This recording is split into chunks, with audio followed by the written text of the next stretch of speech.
Sering dipamerkan ke publik motor gede Royal Enfield hitam tipe klasik 500 Limited Edition yang selama ini dipakai mantan Gubernur Jawa Barat Ridwan Kamil ke pemiliknya ternyata atas nama orang lain.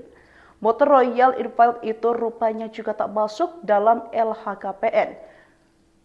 Hal itu terungkap dari keterangan Komisi Pemberantasan Korupsi terkait dalam dugaan korupsi pengadaan iklan di bank daerah di Jawa Barat pada periode 2021 hingga 2023. Juru bicara KPK Tessa Mahardika menjelaskan bahwa surat kepemilikan sepeda motor tersebut bertuliskan nama orang lain. Namun dia mengaku belum bisa mengungkap nama orang dalam surat kepemilikan Royal Enfield tersebut. Bersamaan dengan motor gede atau moge itu, lanjut Tessa, KPK juga menyita kunci dan saddlebag yang berada di bagian belakang sepeda motor.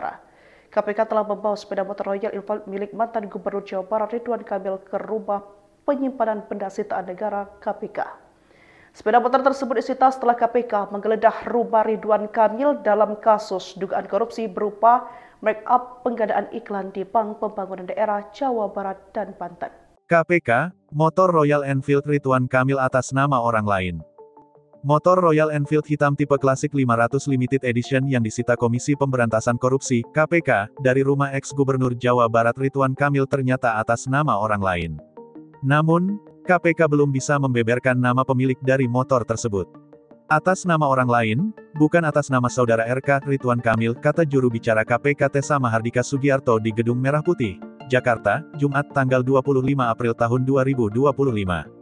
Belum bisa dibuka saat ini, nama pemilik motor, sambungnya. Tessa juga mengatakan, motor tersebut tidak tercatat dalam pelaporan-laporan harta kekayaan penyelenggara negara LHKPN.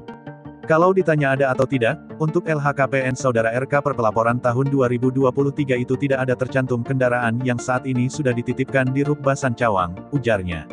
Sebelumnya, KPK telah menyita motor Royal Enfield milik Ridwan Kamil itu setelah menggeledah rumahnya di Bandung pada tanggal 10 Maret tahun 2025 lalu terkait kasus dugaan korupsi pengadaan iklan Bank BJB.